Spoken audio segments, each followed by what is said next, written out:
Merci, bonsoir à tous. Vous m'entendez? Pas de panique, hein, c'est juste pour caler les feuilles. Hein. Voilà. C'est un homme seul qui s'avance, et nous sommes en 1350. Il a 10 florins en poche, 10 florins qui lui ont été confiés par la commune de Florence en dédommagement d'un exil ancien. Cet exil, c'était en 1301, parce que la commune de Florence se déchirait entre deux factions rivales, les Blancs et les Noirs. Et ceux qui avaient perdu la partie, les vaincus politiques, étaient exclus de la cité. Parmi les bannis, dont on avait confisqué les biens, un poète, Dante Alighieri, qui refusera sa vie durant de revenir dans sa ville natale, sillonnant la Toscane, la Vénétie, sa vie durant l'hôte des puissants, ces petits seigneurs teigneux et volubiles qui tenaient le haut du pavé à ce moment-là, dans l'Italie du XIVe siècle. Il mourut à Ravenne en 1321, et c'est à Ravenne que l'homme vint réparer la faute de Florence face à Dante, 10 florins en poche. Cet homme, c'est Boccace. Nous sommes en 1350, donc 29 ans après la mort de Dante, de l'auteur de cette comédie qu'on n'appelait pas encore divine, et il s'avance vers le monastère Santo Stefano degli Ulivi, car c'est à la fille du poète qu'il doit remettre ses 10 florins. Antonia Alighieri, la fille de Dante, est restée là, à Ravenne, à l'endroit où son père s'était arrêté pour mourir. Elle est restée là, à vivre cette mort lente qu'est la solitude des sœurs. Et Boccace, lorsqu'il entre dans le monastère, ne connaît pas le nom de la recluse, car évidemment, s'isoler, c'est changer de nom. On le renseigne, et il apprend cette nouvelle que je trouve bouleversante. Elle se fait désormais appeler sœur Béatrice. Ainsi donc, la fille avait-elle pris le nom de l'amoureuse défunte, qui n'était pas sa mère, mais que son père avait rendu par son chant de douleur immortel. Les historiens n'ont compris cela que lorsqu'un érudit du XVIIIe siècle découvrit dans l'armoire haute des capitaines d'Orsan Michele un registre de comptes dont une notation disait ceci: à Messer Giovanni Boccaccio, payé ce jour 10 florins d'or pour qu'il les donne à sœur Béatrice de Dante Alighieri, moniale de Santo Stefano degli Ulivi à Ravenne. Ce nom, sœur Béatrice, fait entendre, mais avec, me semble-t-il, une infinie douceur, le fracas des livres dès lors qu'ils font irruption dans nos vies. De la lecture de Dante, en effet, Boccace ne s'était jamais vraiment tout à fait remis. Et il n'était pas le seul. Enfin, on peine quand même à imaginer aujourd'hui la renommée immédiate, brutale, du poète Dante dans l'Italie du XIVe siècle. Par exemple, en 1373, il y avait eu une pétition des citoyens florentins exigeant de leur gouvernement, les prieurs, qu'ils organisent des cours publics en plein air pendant les jours fériés pour que tout le monde puisse venir écouter un commentaire de Dante. Car la comédie se glosait comme la Bible. Et on choisit alors justement Boccace, devenu entre-temps l'illustre auteur du Décameron, pour dispenser cet enseignement. Il donna une 60aine de leçons, et lorsqu'il tomba malade et mourut en janvier 1374, il en était à expliquer le 17e chant de l'enfer. Mais l'enfer, entre-temps, il était descendu sur la terre, quelques années auparavant. C'était, vous le savez bien, la grande peste de 1347 qui tua le tiers de la population européenne et jusqu'aux 2 tiers dans certaines villes toscanes. C'est cette peste qui fait l'horrible commencement, je cite Boccace, du Décameron. Ce bref tourment, je dis bref, car il tient en peu de mots, écrit encore Boccace. Mais c'est la basse continue de la musique que je vais tenter de rendre ce soir. Il faut la garder en tête, même si elle est proprement assourdissante, même si cette question de la peste noire, question banale pour l'historien, ne cesse, par exemple, moi, de m'étonner. Pourquoi tant de morts ont-ils changé si peu de choses dans la société, qui a continué? Et pourquoi on en a finalement si peu parlé. En tout cas, les sources n'insistent pas tant que cela sur la peste. Et tous, pourtant, écrivent après la catastrophe. Tous, c'est-à-dire les survivants. Boccace, Pétrarque. Boccace et Pétrarque qui meurent la même année en 1374. Et en 1350, au moment où Boccace accomplit sa mission de réparation, il écrit à son ami Pétrarque pour lui dire combien sa désinvolture politique le déçoit.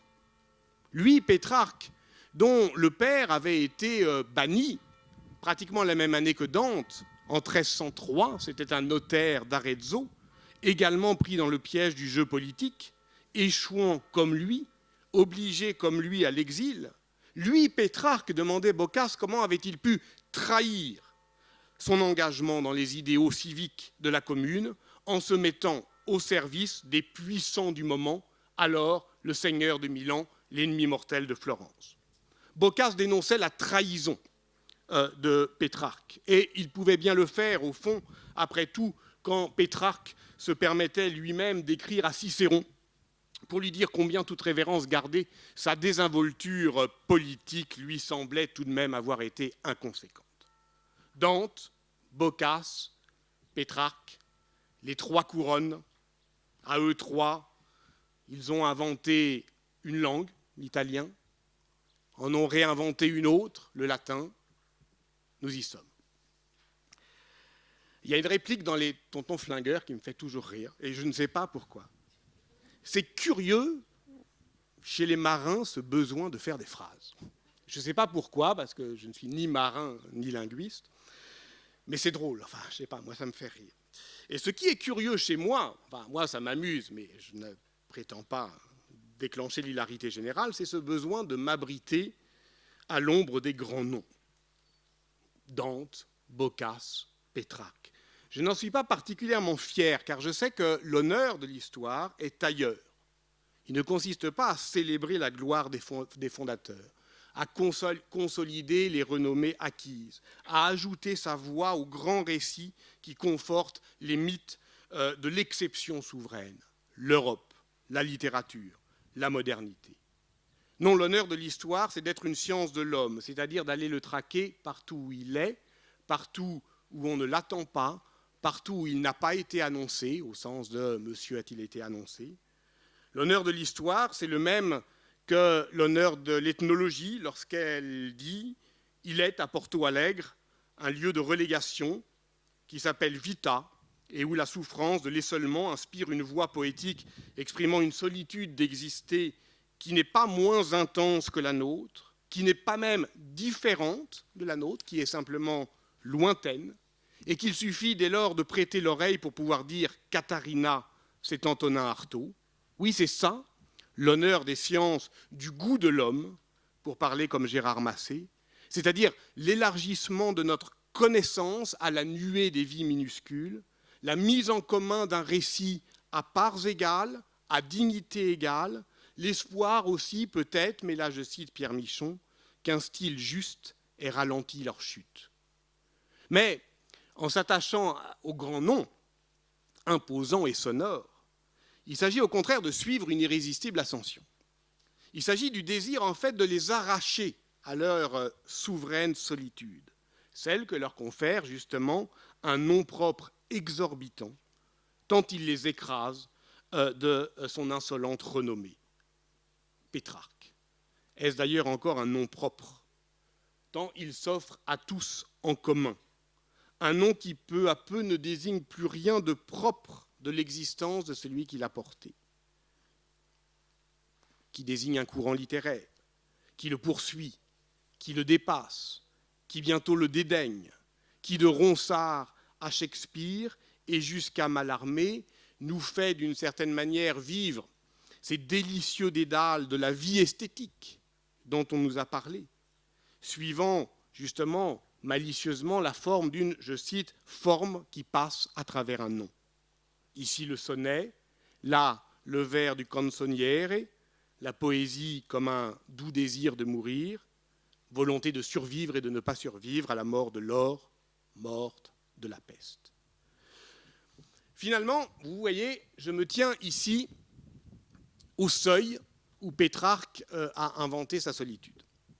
Si vous regardez bien, une jointure entre la ville et le cloître, à bonne distance de l'une et de l'autre.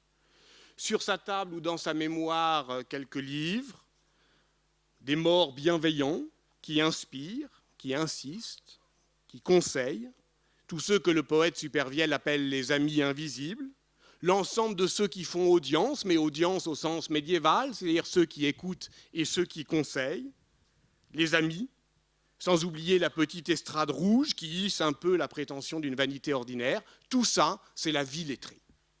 Et on pourrait s'arrêter là. Et au fond, je pourrais simplement me contenter de faire voir cet effet de position, et j'en aurais presque envie parce que je ne sais plus très bien ce qui m'a pris lorsque je proposais à Dominique de parler du rapport entre la vie civile et la vie solitaire chez Pétrarque, et particulièrement dans son œuvre latine, qui est finalement si peu connue, si ignorée, de Rousseau à Barthes, une œuvre immense, abondante, admirable, entêtante, des milliers de pages de dialogues, d'invectives, de traités, de prose poétique, de lettres qu'il a reconstituées entre les familières et les séniles, tout cela évidemment creusant obstinément cette invention de la solitude lettrée. Bien entendu, on nous l'a dit, et encore hier, on n'écrit pas pour devenir écrivain. Oui, mais le premier à avoir voulu l'être, il avait quand même bien le droit. Non, parce qu'il s'agissait au fond, pour Pétrarque, d'inventer cette posture d'écrivain. Et voyez comment Pétrarque pousse l'historien que je suis à la faute, dire que tout s'est inventé d'un coup, comme c'est tentant, et comme c'est précisément ce que je voudrais ne pas faire. Alors oui, puisqu'on en est à dire les choses qu'on ne doit pas dire, je lui dis d'un coup, l'œuvre latine de Pétrarque, c'est magnifique et ça me déplaît. Ça me déplaît souverainement. Alors que faire ?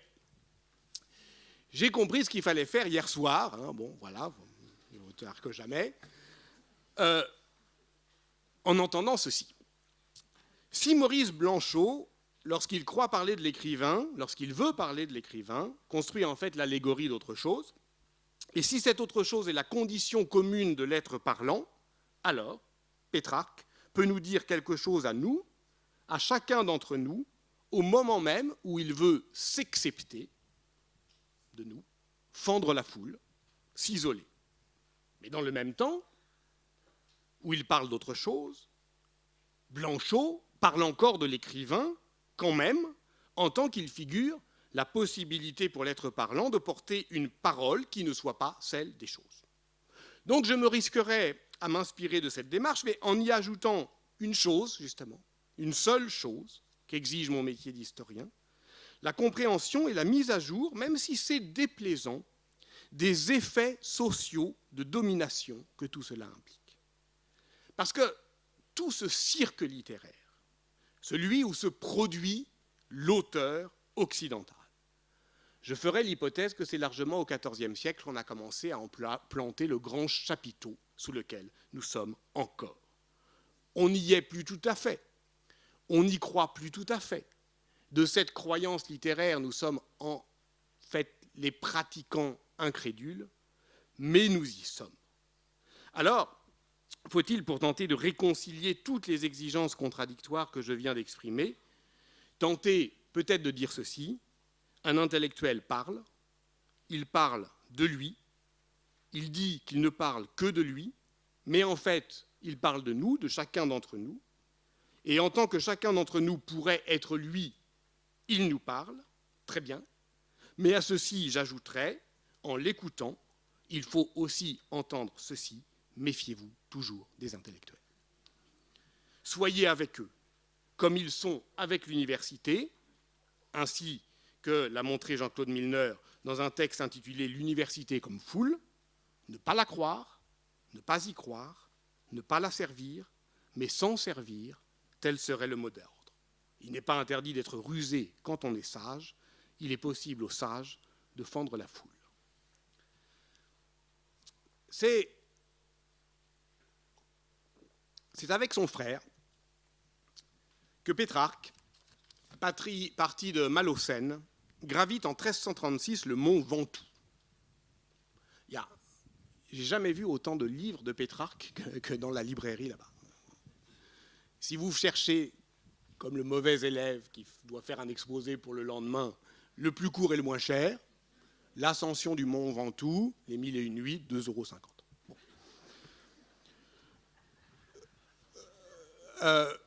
Je l'ai acheté hier. C'est vrai. Cette journée mémorable, Pétrarque en fit une lettre, prétendant l'avoir écrite le soir même. Je m'isolais dans un coin retiré de la maison afin de t'écrire sans tarder sur le vif, affirme-t-il à son destinataire, un théologien du nom de Roberti qu'il avait rencontré à Paris 3 ans plus tôt et qu'il avait initié à la lecture d'Augustin, un compatriote également. Roberti est de Borgo Santo Sepolcro, c'est-à-dire qu'il a avec lui la même nostalgie que lui inspire la vue des Alpes, à lui, Pétrarque, qui se sent exilé désormais à la cour d'Avignon, et pour qui, d'une certaine manière, Rome, ça dit à la fois un pays et un moment. C'est ça, être humaniste.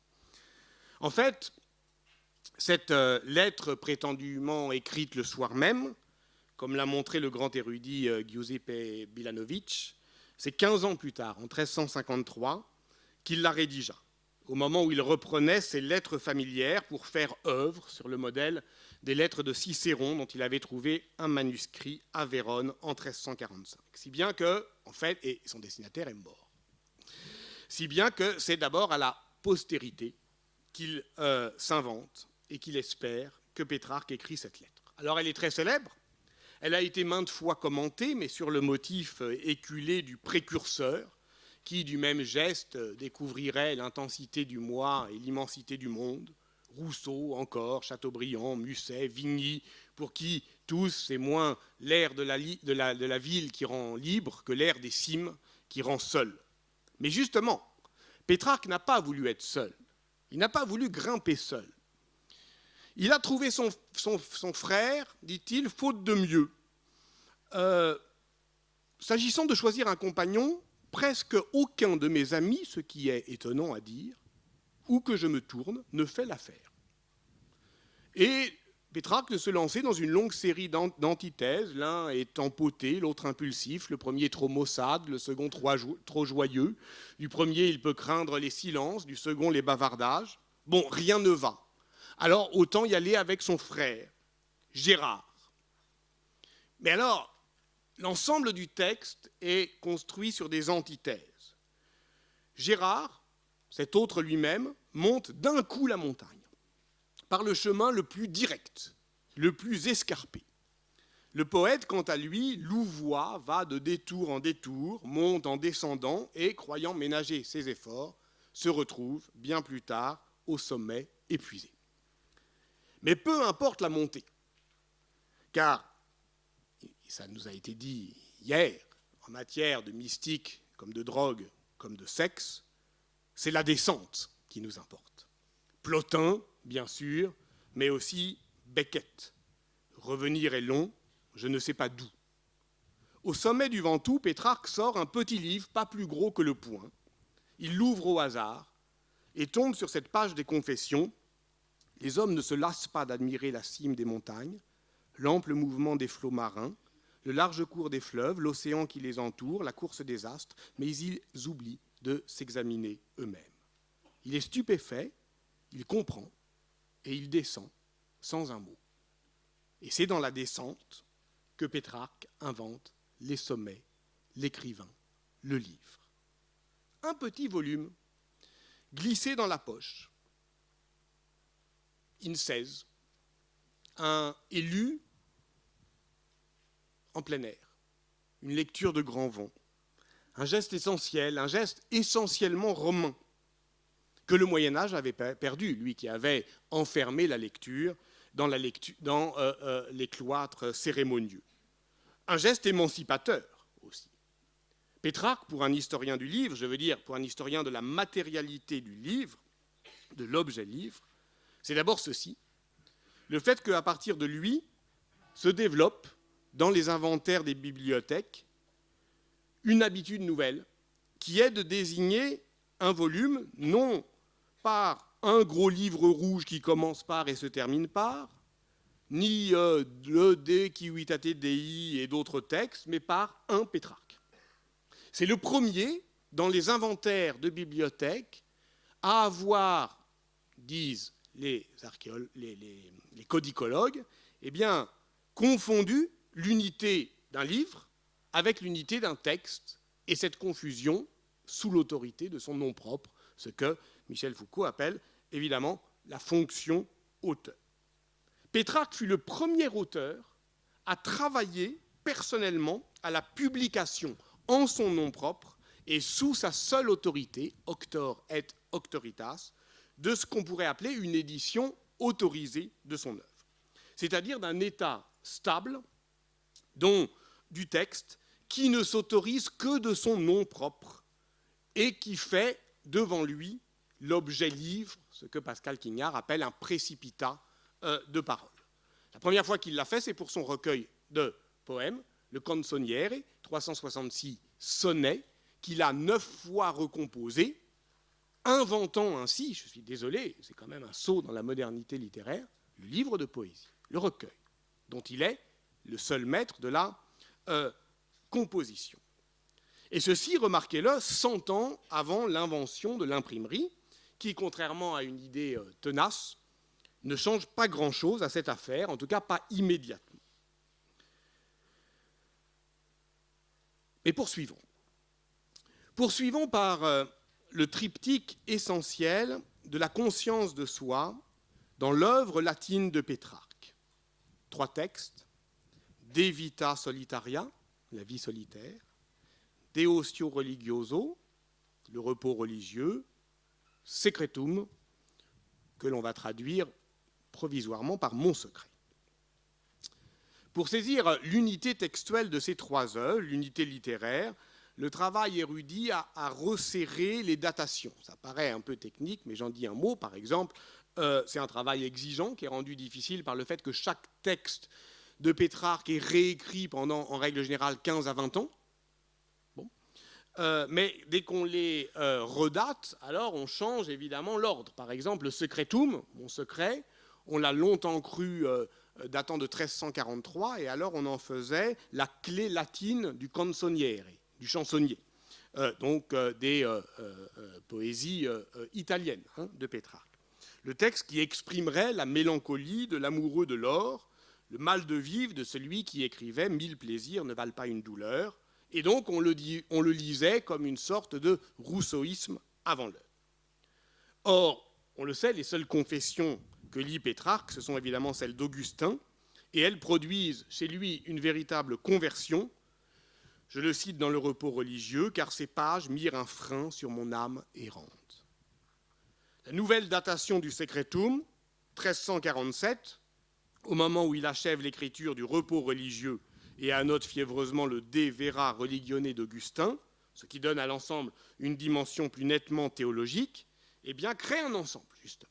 Et c'est de cet ensemble dont je voudrais parler. Donc le premier livre, c'est La vie solitaire, 1346. C'est le livre où Pétrarque définit le plus clairement, le plus complètement la forme de vie qui pose sa condition d'écrivain et qui réside dans l'écart, l'éloignement, la mise à distance. Non pas l'ascèse, mais la séparation, le fait de s'excepter de la foule, temporairement, d'aller sur l'autre rive. Pétrarque, il ne faut pas se raconter d'histoire, ça a été un intermittent de la solitude, mais enfin il en a fait un grand spectacle. Et je n'ai pas besoin d'en parler plus longtemps, tant de tout cela nous avons entendu parler cette semaine. En parler plus longtemps serait banal et convenu. Mais c'est le drame des précurseurs, Pétrarque. Si l'on en parle le dernier, eh ben, on les prendra pour des suiveurs. Dans un des passages les plus surprenants du premier livre de La vie solitaire, Pétrarque, qui réécrit en partie Sénèque, compare la journée d'un homme pris par ses affaires dans le monde urbain à celle d'un homme retiré dans la solitude, dans la campagne. Le premier s'en va triste au forum, plein d'affaires et d'ennuis, et augure au vol des oiseaux ce que sera la journée qui commence. Le second va tout allègre dans la forêt voisine, remplie de calme et de silence, et franchit dans la joie le seuil heureux d'une journée sereine. La vie active est soumise aux urgences et donc profondément aliénante. Ceux qu'il appelle les occupati sont, je le cite encore, ceux que les affaires d'autrui accaparent, que dirige la volonté d'autrui et qui apprennent sur le visage d'autrui ce qu'ils ont à faire. Le solitaire, en revanche, se retranchant du vacarme, obtient de cette soustraction un gain d'être, celui qui vient se loger au cœur d'une âme clivée, cette disponibilité, vacuitatem, ou plutôt, je préfère ce mot, cette vacance, vacationem, est la source des lettres et des arts, écrit Pétrarque.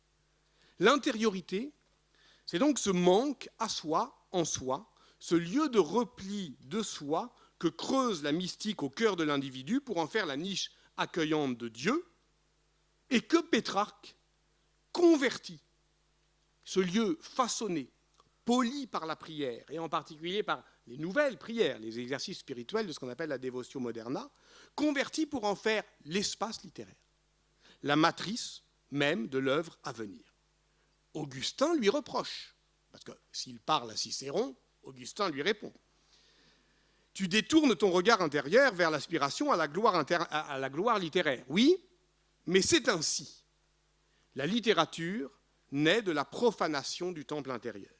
Ce lieu vacant, dès lors, devient peuplé, et c'est pour ça que secretum n'est pas le secret, en tout cas n'est pas la parole non dite, n'est pas la parole scellée. Il ne dissimule pas ce qu'il faudrait ne pas dire, il met simplement en retrait. Il est un jardin secret, intérieur donc, dans la solitude que fort au creux de l'être le travail même de la langue, de l'être parlant et de sa solitude d'exister. Alors on pourrait s'arrêter là, ou il aurait pu s'arrêter là, puisque avec la vie solitaire, 1346, vous voyez que d'un coup, c'est là. Mais il continue. Et il continue étrangement.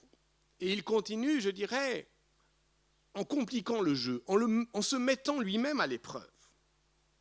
L'année d'après, 1347, il écrit donc le repos religieux. Il l'écrit parce qu'il va voir son frère. Son frère, c'est celui qui avait grimpé la montagne. J'avais fait semblant de ne pas le connaître, puisqu'on était censément en 1336, donc j'avais fait semblant de ne pas savoir qu'en 1341, il est devenu chartreux. Donc c'est pour ça qu'il va tout droit.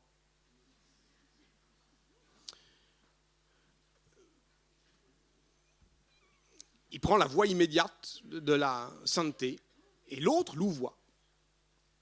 Pétrarque va le voir dans sa chartreuse, qui est la chartreuse de Montrieux, au sud-est du massif de la Sainte-Baume.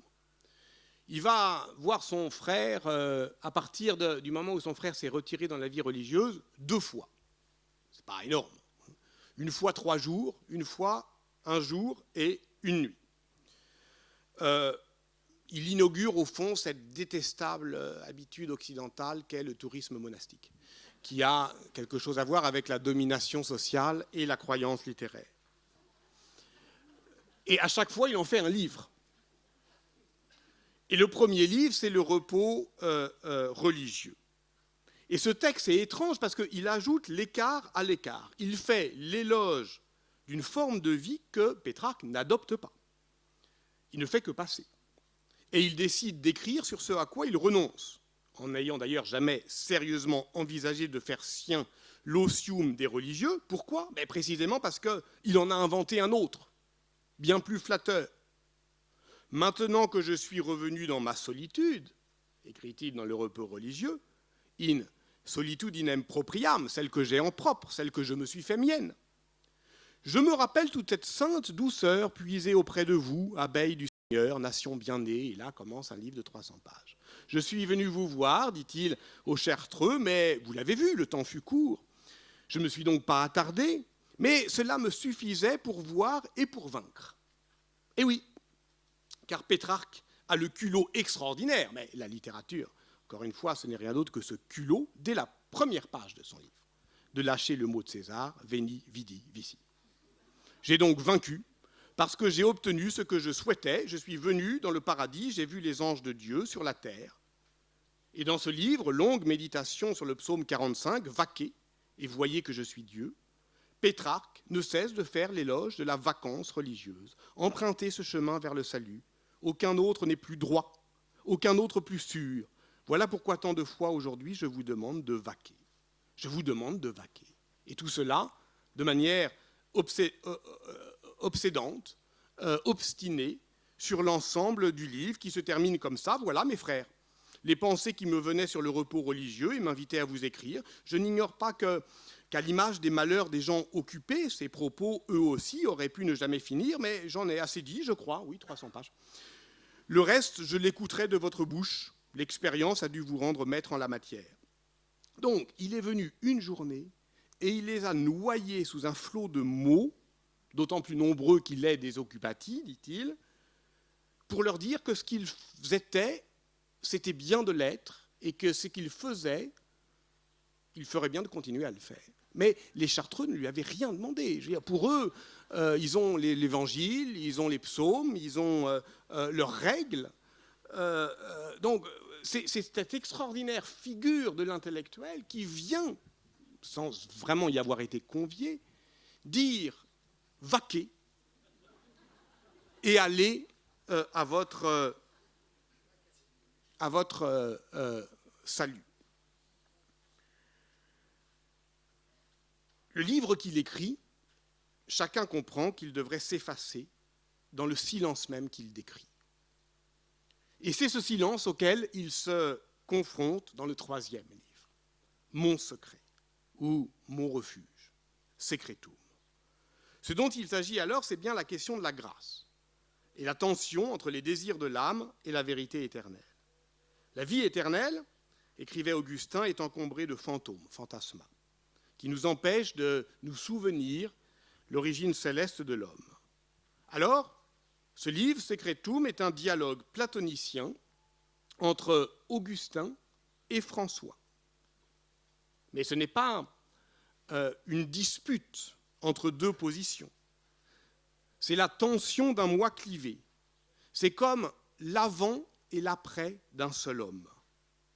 Peut-être est-ce cela, comme on l'entendait avant-hier, je cite, se déprendre de l'aristocratisme de la solitude, c'est-à-dire rompre avec ce discours sans sujet qu'est le monologue, échapper à la pensée d'en haut par la pensée à deux. Tu es atteint d'une dangereuse maladie de l'âme, dit Augustin à François. Seras-tu assez fou pour ne pas désirer guérir ? Le diagnostic est assez facile à établir. Cette maladie, c'est la plus courante chez les solitaires. C'est le principal ennemi des moines. C'est la première lettre du dictionnaire de Barthes dans Comment vivre ensemble. C'est l'assédie, la nausée monastique. Sauf qu'ici, le dégoût est provoqué par la ville. Qui dira mon ennui et mon dégoût quotidien dans la plus triste et la plus bruyante des villes, sentine étroite où convergent les ordures du monde entier.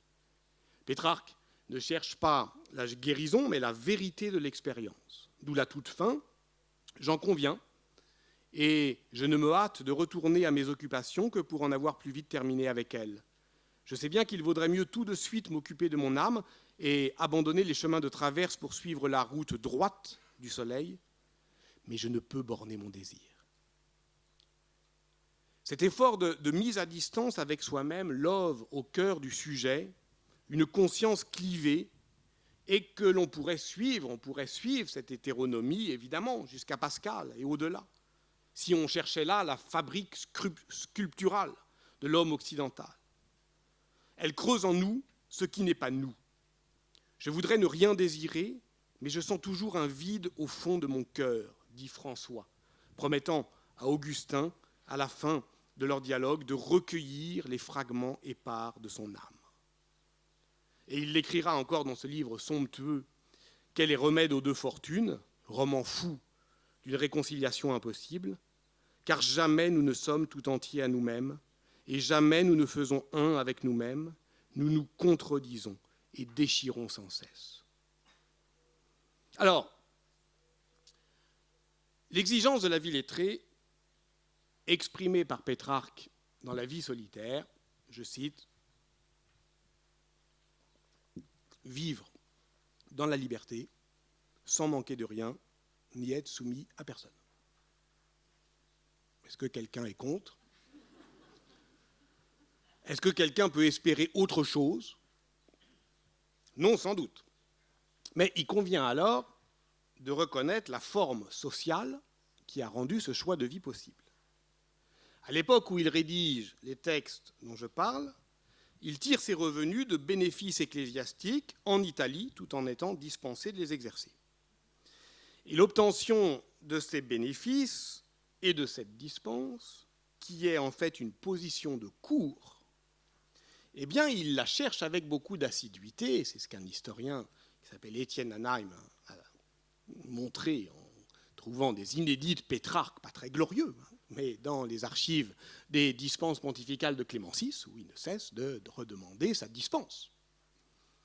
Pour pouvoir vivre aisément cette vie à distance de la cour, de la ville et du cloître, à bonne distance. Sa petite maison à Vaucluse, sur les bords de la Sorgue, est à Avignon ce que Port-Royal est à Versailles. Un écart, un retrait sans doute, mais qui conforte dans une certaine mesure le système politique et social dont il prétend se séparer. Dans une certaine mesure, c'est-à-dire jusqu'à la crise finale, dont la violence sera d'autant plus brutale qu'elle sera à la mesure du resserrement de la contradiction. C'est, pour Pétrarque, la brutale charge d'après le printemps 1353, où il rompt avec la cour d'Avignon et où il va faire pendant 10 ans, il va écrire notamment que des invectives contre celui qui maudit l'Italie, contre les médecins, etc. Bon, voilà, et qui va faire de l'humanisme un nationalisme culturel, disons, anti-français, c'est-à-dire, je vais y revenir, anti-scolastique. Tout cela s'accompagne donc d'une conception très aristocratique de son public qu'il rêve d'entraîner à l'écart du monde, comme les Happy Few de Stendhal. Je ne m'adresse pas à tout le monde, mais à toi, mais à moi, mais à la poignée d'hommes auxquels convient ce choix d'exception. Sinon, si nous suivons notre propre nature et non les propos du peuple, il n'y a rien qui soit mieux fait pour nous. On suit chez Pétrarque la pente qui mène de la haine des urgences de la ville à la haine du peuple, et de manière plus surprenante, ce que je vais tenter de montrer, de la haine du peuple à la haine des intellectuels. Parce que sa critique de l'occupatus, c'est une critique de l'utilité des métiers. Laissons la ville aux marchands, aux avocats, aux trafiquants, aux usuriers, aux fermiers, aux notaires, aux médecins. Il s'en prend aux méchants, criminels, malandrins, travailleurs, Meccanici, qui n'ont pour but que de gagner de l'argent et de tromper le monde. Avec le peuple, il ne veut rien partager. Je me tiendrais pour très heureux si je parvenais à être tout le contraire de ce qu'est le peuple, et je me suis toujours efforcé d'y parvenir. Familière 14.4. Or, je l'ai dit, il y a un pas de la haine du peuple à la haine des intellectuels, en tant que la vie intellectuelle est alors structurée par la forme universitaire. En méprisant le négocium, Pétrarque refuse la principale forme de salariat intellectuel du XIVe siècle. Et un historien comme Jacques Le Goff a montré que les universitaires, qui étaient des mercenaires du verbe, qui se faisaient payer leur travail, ont été les premiers au XIIIe siècle, les premiers travailleurs à cesser d'être méprisés en tant que travailleurs. C'est donc par l'université que l'idée de la dignité du travail devient pensable. Donc dès lors, attaquer l'université, ça a un coût politique. Pétrarque et l'humanisme contribuent à déprofessionnaliser la pensée. Il ne veut lui-même ni enseigner, ni pratiquer comme notaire ou juriste, parce qu'il est protégé par le système mécénal, princier, qui se met en place, jamais très loin d'une cour. Il affecte, au fond, ce mépris de l'argent que seuls peuvent se payer ceux qui en disposent. Oui, je sais bien, ça jette toujours un froid chaque fois que l'on tente de rapporter la vie des écrivains à leurs conditions réelles d'existence. Vous vous souvenez de ce que nous disait Pierre Bergogneau ou de ce que nous a lu Marie-Hélène Lafont. Mais ce n'est qu'en termes sociologiques et de la sociologie critique qu'on peut, au fond, décrire ce que j'appellerais l'art du placement de Pétrarque. Pétrarque, à propos des intellectuels, ce sont eux qui promènent par toute la ville, comme un vieux bibelot à vendre, leurs sottises cultivées. Voilà les ennemis de la solitude, les opposants à leur propre chez-soi, que le soir finit par ramener à grand-peine au seuil haï qu'ils ont quitté à l'aube. La sottise cultivée, ça peut être la docte ignorance de Nicolas de Cuse. Le bibelot est à vendre, mais parce que les intellectuels doivent gagner leur vie aussi. La violence de la charge contre les scolastiques, elle a des conséquences économiques, sociales, politiques, intellectuelles.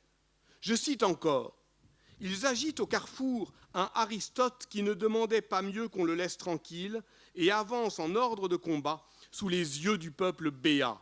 Ils se répandent dans les rues, dans les galeries, pour compter les tours, les chevaux, les quadriges, qui mesurent les places et les murs, qui sont bouche bée devant tout l'appareil de la séduction féminine, comble de l'éphémère et de la vanité. » Vous remarquez que là-dedans, tout est réversible. Je passe sur l'accusation d'immoralité, classique dans le combat contre les avéroïstes latins, c'est-à-dire les commentateurs d'Aristote et les commentateurs du commentateur d'Aristote, c'est-à-dire d'Averroès, dont Pétrarque, qui sont attaqués par l'Église et dont Pétrarque reprend ici les arguments les plus réactionnaires. En gros, ceux qui commencent par penser comme des porcs finiront par vivre comme des porcs. Voilà. Et cette charge de Pétrarque, vous le savez peut-être, elle finit par déboucher par une attaque violente, non seulement contre l'islam, mais contre ce qu'il appelle les Arabes, collectivement coupables d'avoir enlaidi Aristote de leurs commentaires. Je hais toute cette race de merde. C'est cela qu'écrit Pétrarque, c'est cela qui est en jeu aussi, je m'en suis expliqué par ailleurs, c'est cela, c'est-à-dire le grand récit de la modernité européenne, et exclusivement européenne, de Rome à Rome. Étrange donc, cet Aristote au carrefour.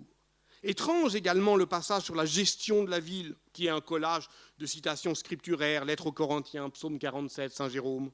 Au siècle suivant, pourtant, il reviendra à l'architecture, on l'a entendu encore, plus encore qu'au paysage, de concevoir une topologie de Lexis, capable de justifier à un degré supérieur l'ordre du monde et la concentration de l'âme.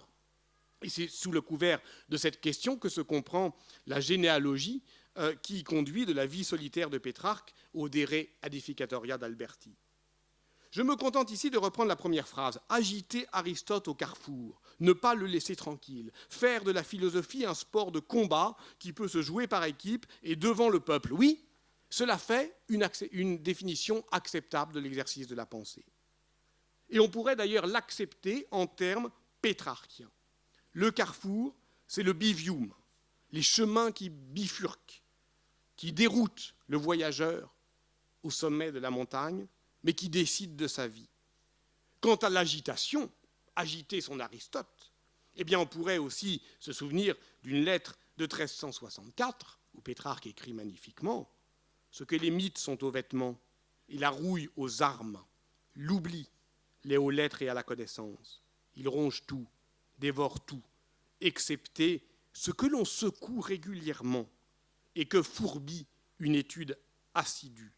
Et l'esprit, comme le reste, est menacé d'une sorte de pourrissement, faute d'un entretien continu. » Et si l'on dit que Pétrarque est ici devant ses contradictions politiques, que dit-on d'autre, finalement, que la traduction politique de sa tension d'être? Parce qu'au fond, toute cette construction, déconstruction, parce que vous voyez qu'une fois avoir écrit La vie solitaire, il l'a compliquée mis en danger et à l'épreuve avec le repos religieux et le secret. Voyez-le face à la Révolution romaine de 1347. C'est important, la Révolution romaine de 1347. C'est un homme qui s'appelle Cola di Rienzo. Cola di Rienzo est un notaire de très médiocre extraction qui prend le pouvoir en 1347 dans une Rome où Rome n'est plus dans Rome, puisque le pape est en Avignon, ubi papa ibi Roma, là où est le pape est Rome, et où Rome est soumise à la domination brutale des baronesses urbis, des barons, et parmi eux les colonna, qui ont toujours été les protecteurs de Pétrarque. Alors Rome se souvient qu'elle n'a pas été seulement la capitale d'un empire, mais la capitale d'une république. Et intervient à ce moment-là Cola di Rienzo. Une source anonyme, qu'on appelle l'Anonimo Romano, une chronique assez favorable aux révolutionnaires, chronique populaire, vraisemblablement, qui a circulé abondamment, dit de Cola di Rienzo qu'il vulgarisait toutes les écritures anciennes. Entendez qu'il les traduisait. Il les traduisait en vulgaire. Mais attention, c'est pas une écriture ancienne, ça veut dire l'épigraphie. L'épigraphie, ça veut dire les inscriptions lapidaires qui jonchent le sol de Rome. On n'a pas besoin de creuser pour trouver l'Antiquité à Rome. Il suffit de se promener. Et c'est déprimant de voir comment 3 kilomètres après la dernière maison romaine médiévale, il y a encore les termes de Caracalla. Et gisent toutes ces écritures qu'on ne comprend pas. C'est une science, l'épigraphie. On ne comprend pas pourquoi, parce qu'elles sont abrégées. Et Cola di Rienzo, qui avait, quoique de modeste origine, été formé à l'école, sait les abréviations latines. Il relève ces inscriptions. Et c'est le geste humaniste par excellence. Il les relève au sens archéologique et philosophique. C'est la relève au sens de Derrida, c'est-à-dire finalement quand le passé est remployé pour construire l'avenir. Et en particulier, il y a cette scène extraordinaire de relève où Cola di Rienzo entend la messe au latran. Il y a un autel manifestement remployé, une grande table de bronze, et il regarde un peu par en dessous. Et il voit qu'on l'a remployé, évidemment sur sa partie lisse, mais que quelque chose est écrit. Alors il la relève, et il la fait voir au peuple. Et cette table de bronze, c'est celle qui se trouve encore sur le Capitole à Rome, c'est la loi de Vespasien, où Vespasien dit « j'ai le pouvoir, mais j'ai le pouvoir au nom du peuple ».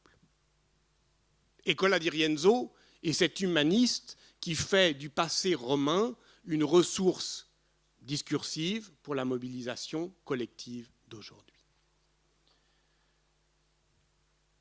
Au printemps 1347, Pétrarque écrit à Cola di Rienzo son admiration, ses félicitations, ses encouragements.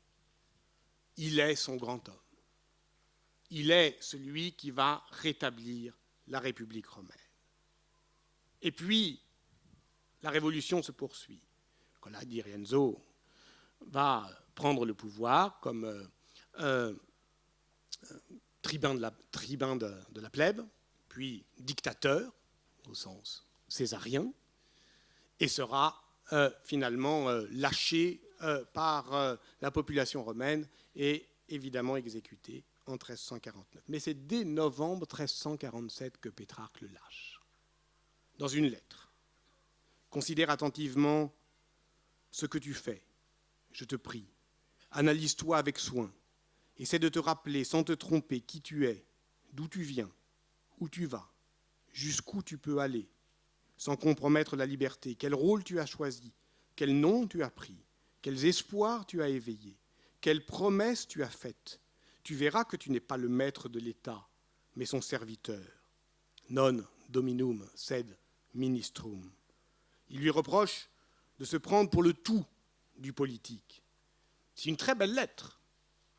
où il dit « Arrête-toi. Je ne peux pas te suivre jusque-là. Arrête-toi. » Et il développe une argumentation étonnante. Si tu ne le fais pas pour ta réputation, fais-la au moins pour la mienne. Du dégagement au désengagement. Pétrarque ne nous laisse pas, vous le voyez, le choix de le choisir pour maître. Il nous laisse sur le chemin de la vie civile, abandonnés à nous-mêmes. Rien ne suffit. Le lieu, oui, les lieux nous aident, nous accueillent, nous soutiennent, mais ils ne peuvent pas tout. Le cadre de la vie solitaire n'est pas le lieu de notre repos, seulement le sein de Dieu le sera, mais simplement le lieu de nos efforts. La vie n'est pas une domus, mais un diversorium, un chemin qui bifurque. La forme de vie, Pierre Hadot l'a magnifiquement écrit dans son « Qu'est-ce que la philosophie antique ?» Je le cite, « Le discours philosophique prend son origine dans un choix de vie et une option existentielle et non l'inverse. » Oui, sans doute. Mais Michel Foucault lui répond, dans Le courage de la vérité, « Le fait de mettre sa vie en conformité avec ses discours n'est pas une garantie suffisante pour assurer qu'on dit le vrai. Ce sont les cyniques qui confondent la forme de vie avec la vérité elle-même. Tu as une forme de vie d'écrivain. Ça ne fait pas de toi un écrivain. La solitude solaire, a-t-on dit souvent cette semaine, n'est en rien garantie d'authenticité. Elle ne donne aucun droit, surtout pas celle de la domination sociale, surtout pas celle de la négation de l'isolement social, dont on a entendu une définition simple et forte, est seul celui qui ne compte pour personne.